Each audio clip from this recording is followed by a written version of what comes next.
Supreme কোর্টের প্রস্তাব মানতে নারাজ নির্বাচন কমিশন। ভোটার তালিকায় নাম তোলার ক্ষেত্রে গ্রহণ করা হবে না আধার কার্ড, ভোটার কার্ড এবং রেশন কার্ড। বিহারে ভোটার তালিকা সংশোধনে আগের অবস্থানেই অনড় কমিশন।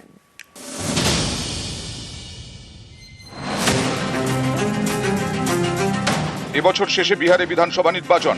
তার আগে বিহারে ভোটার তালিকায় স্পেশাল ইন্টেন্সিভ রিভিশন শুরু করেছে নির্বাচন কমিশন। সুপ্রিম কোর্ট প্রস্তাব দিয়েছিল ভোটার তালিকায় নাম তুলতে আধার কার্ড, রেশন কার্ড এবং ভোটার আইডি গ্রহণ করুক কমিশন। কিন্তু শীর্ষ আদালতের এই প্রস্তাব মানতে নারাজ নির্বাচন কমিশন। তাদের বক্তব্য, আধার, রেশন হোক কিংবা ভোটার, কোনো একটি কার্ডের ওপর ভিত্তি করে ভোটার তালিকায় নাম তুলে দেওয়া সম্ভব নয়।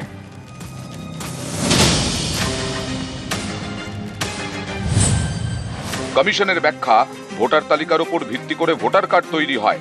এখন ভোটার তালিকার সংশোধন হচ্ছে, তাহলে আগে ইস্যু হওয়া ভোটার কার্ড দেখে কিভাবে ভোটার তালিকার সংশোধন সম্ভব? তাহলে তো গোটা প্রক্রিয়াটারই কোনো মানে থাকে না।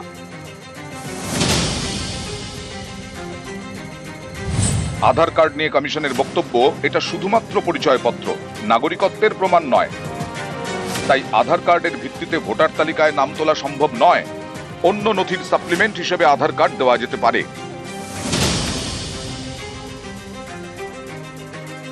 নথি হিসেবে রেশন কার্ডও গ্রহণ করতে নারাজ নির্বাচন কমিশন। তাদের যুক্তি, 2025-এর 7ই মার্চ কেন্দ্রীয় সরকারি সংবাদ মাধ্যমকে জানিয়েছিল 5 কোটি জাল রেশন কার্ড উদ্ধার হয়েছে। তাহলে রেশন কার্ডের গ্রহণযোগ্যতা কি? বিহারের স্পেশাল ইন্টেন্সিভ রিভিশন ঘিরে শুরু থেকেই বিতর্ক। 2003-এর পর ভোটার হয়েছেন এমন বাসিন্দাকে নাগরিকত্বের প্রমাণ দিতে হচ্ছে। কমিশন বিবৃতি দিয়ে জানায়, নাগরিকত্বের প্রমাণ হিসেবে আধার, ভোটার এবং রেশন কার্ড গ্রহণ করা হবে না। এরপরেই বিষয়টি সুপ্রিম কোর্টে পৌঁছয়।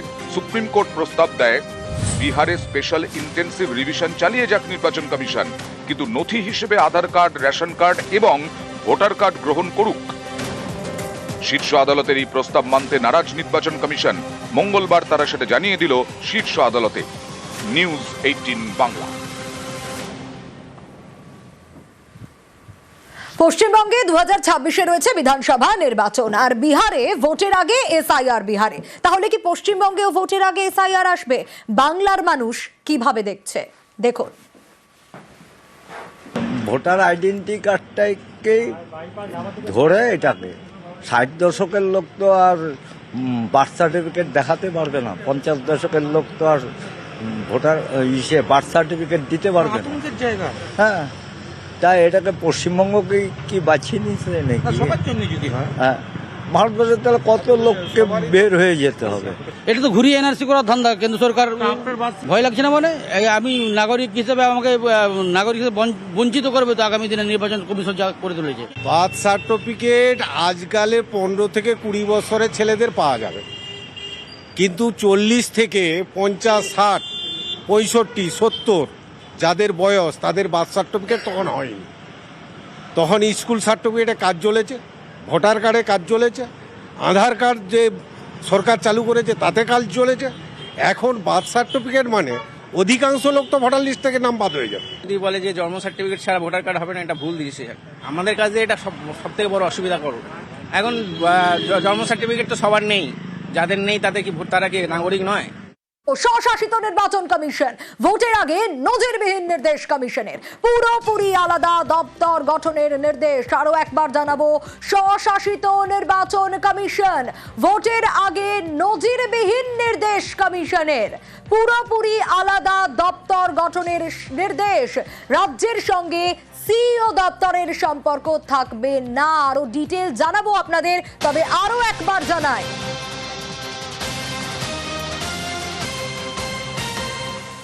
স্বশাসিত নির্বাচন কমিশন। সোমরাজ রয়েছে আমার সঙ্গে। সোমরাজ, এই নির্দেশিকায় নির্বাচনের কাজে কি প্রভাব পড়তে পারে?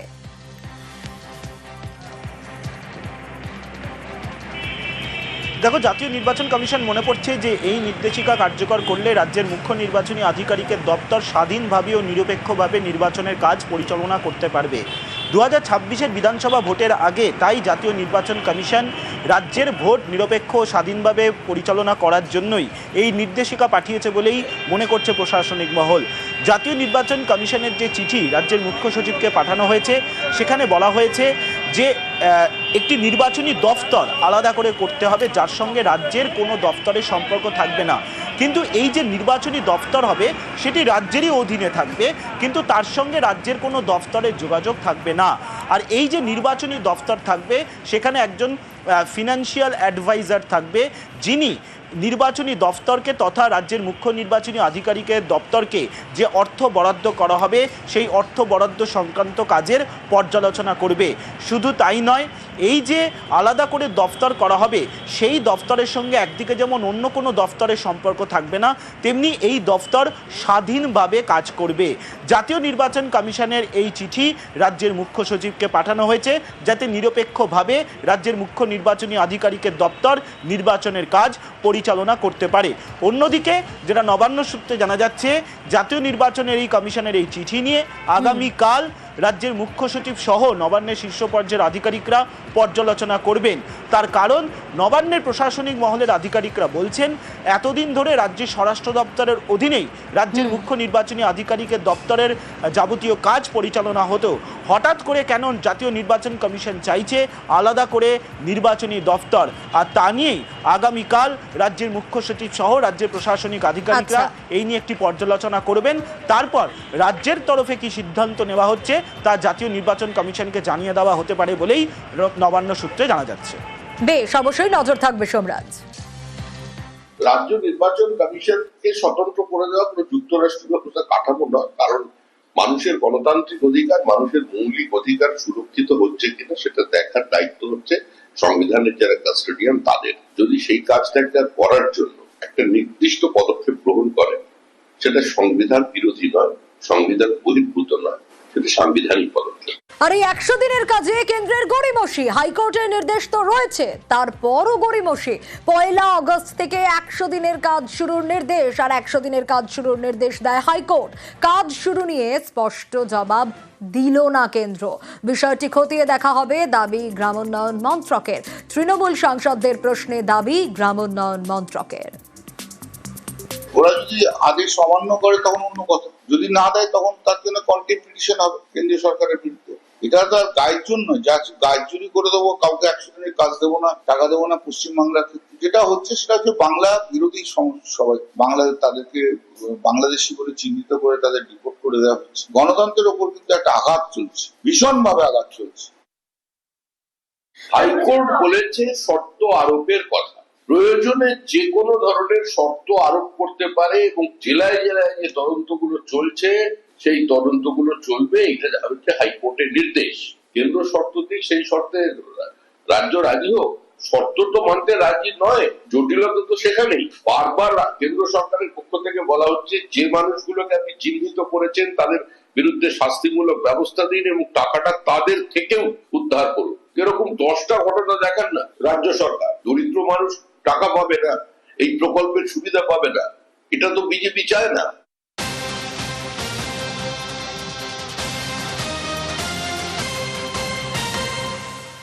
আর শিক্ষা বরাদ্দেও কেন্দ্রীয় বঞ্চনা, সর্বশিক্ষা মিশনে রাজ্যকে কত বরাদ্দ? কেন্দ্রীয় শিক্ষামন্ত্রীকে লিখিত প্রশ্ন তৃণমূল সাংসদের। লিখিত প্রশ্ন তৃণমূল সাংসদ বাপি হালদারের। সর্বশিক্ষা মিশনে রাজ্যকে বরাদ্দের উল্লেখ নেই। লিখিত প্রশ্নের উত্তরের জবাব ধর্মেন্দ্র প্রধানের। বিজেপি শাসিত রাজ্যকে মোটা অঙ্ক বরাদ্দ।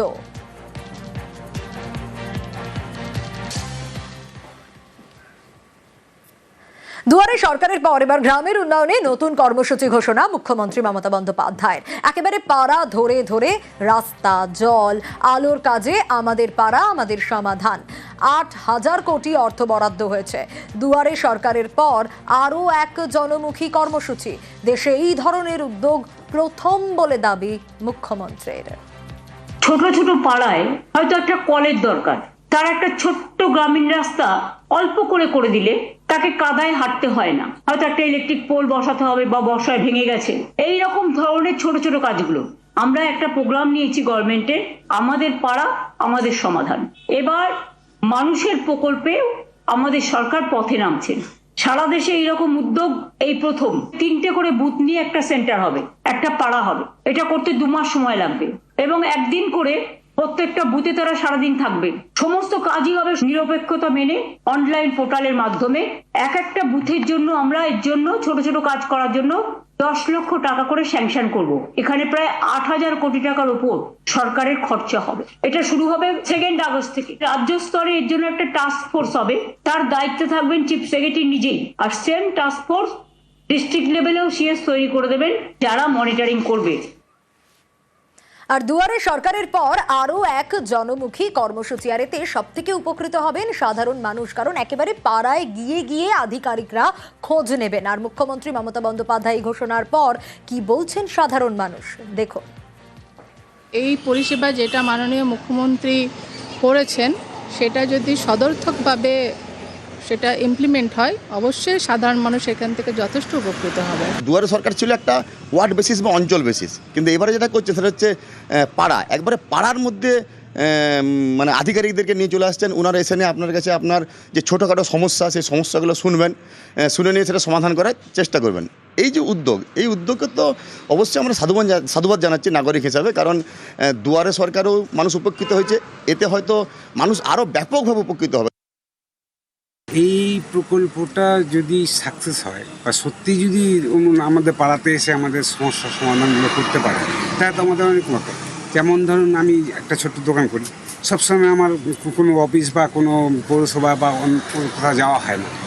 ওটাই যদি আমার বাড়িতে বসে সমস্যার সমাধান হয়ে যায়, তাহলে আমরা নিশ্চয়ই উপকৃত হব। যেরকম আমাদের রাস্তাঘাট বলেন, জল বলেন, তারও পাড়ায় অনেক কিছু আছে, কালভার্ট আছে, অনেক কিছু অনেক ব্যাপার আছে, এগুলোতে আমাদের খুব সুবিধা হবে। মানে সরাসরি বলতে পারবেন? হ্যাঁ, সরাসরি তাদের বলতে পারবো, যেটা কাউকে বলতে পারি না, হয় না কাজটা, সেটা যদি আমাদের এখন সরকার আমাদের সামনে যায়, সেটা আমাদের অনেক ভালো হবে, তাদের আমরা সামনাসামনি বলতে পারবো।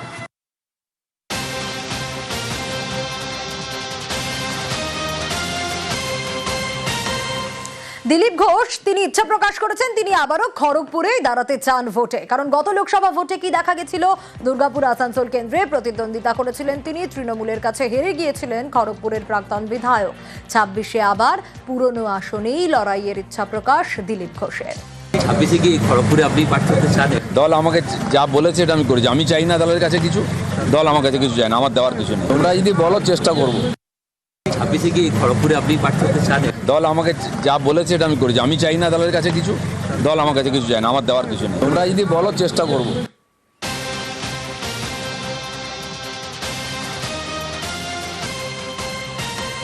নজর রাখতেই হচ্ছে এবার খণ্ডঘোষের দিকে, কারণ সেখানে সিপিআইএম এর দাদাগিরি আবারও দেখা গেল। লাল ঝান্ডা পুঁতে জমি দখল সিপিআইএম এর। এর আগে ভাতারে দেখিয়েছিলাম আপনাদের লাল ঝান্ডা পুঁতে সিপিআইএম জমি দখল করেছে, এবার খণ্ডঘোষ দেখুন ছবিটা। লাল ঝান্ডা পুঁতে জমি দখল, আর কাঠগড়ায় কৃষক সভার নেতা বিনোদ ঘোষ। পাট্টা পাওয়া জমি থেকে উচ্ছেদের অভিযোগ, জমি দখল ঘিরে শুরু হয়ে গেছে রাজনৈতিক তরজা। আমরা মানে চাষ করে আসছি জমিটা আর কি। এই মানে গত দিন 10 হলো রাজু হাজরা আমাদের গ্রামের সেই জমি দখল নেয়। ওরা বলতে চাইছে যে সিপিএম আমলে দিয়েছে, তা এগুলো ভুয়ো পাট্টা। কৃষকরা একতা হয়ে আমাদের জমি আমরা মানে পুনরুদ্ধারের জন্য আমরা সেই জমিতে আমরা মানে আলবাঁধ আবার যেমন ছিল তেমন করে দিয়েছি। গরিব মানুষের জমি গরিব মানুষ নিজের অধিকার প্রতিষ্ঠা করেছে, এর আলাদা করে দখলের কোনো প্রয়োজন হয় না। মানুষ যেখানে চাষাবাদ করতেন, ভূমিহীন মানুষ তারা পাট্টা পেয়েছিলেন, সেই পাট্টার পুনরুদ্ধার সরকারি খতিয়ানে ছিল। ভূমিহীন মানুষরা এত বছর ধরে ওই জমিতে চাষ করছেন, কোন আইনে তাদেরকে উচ্ছেদ করা হলো সেই নোটিশও তো আমাদেরকে দেখায়নি। আমরা ওই 12 বিঘে জমির মধ্যে আজকে 8.5 বিঘের কাছাকাছি সেই জমিকে 13 থেকে 14 জন কৃষক যারা ভূমিহীন কৃষক যাদের পাট্টা তারা পুনরুদ্ধার করেছে। এখন আইন আদালত আছে, তারা বিচার করে দেখবে। এটা তৃণমূল কংগ্রেসের বিচার করার ব্যাপার নয়। তবে তৃণমূল কংগ্রেস একটা কথা মনে করে যে কেউ যদি কারুর জায়গা জমি সে যে কেউ হোক জোর করে দখল করবে সেটা অন্যায়। আর সব থেকে বড় কথা, সিপিএম তো এই খেলা দীর্ঘ 34 বছর বাংলায় খেলেছে। এবার নজর রাখবো কালিম্পং এর বিরিক ধারার কাছে দুর্ঘটনা, লরি গাড়ির মুখোমুখি ধাক্কা, ঘটনাস্থলেই মৃত্যু হয়েছে গাড়ি চালকের এবং তারই পাশাপাশি যাত্রীরা আহত। দুর্ঘটনায় আহত 6 যাত্রী। রম্ভি থেকে শিলিগুড়ি আসছিল লরি, অন্যদিকে যাত্রী নিয়ে শিলিগুড়ি থেকে সিকিমের গেজিং যাচ্ছিল গাড়িটি। 20 মাইলের কাছেই এই দুর্ঘটনা ঘটে। আহতরা ইতিমধ্যেই রম্ভি হাসপাতালে চিকিৎসাধীন।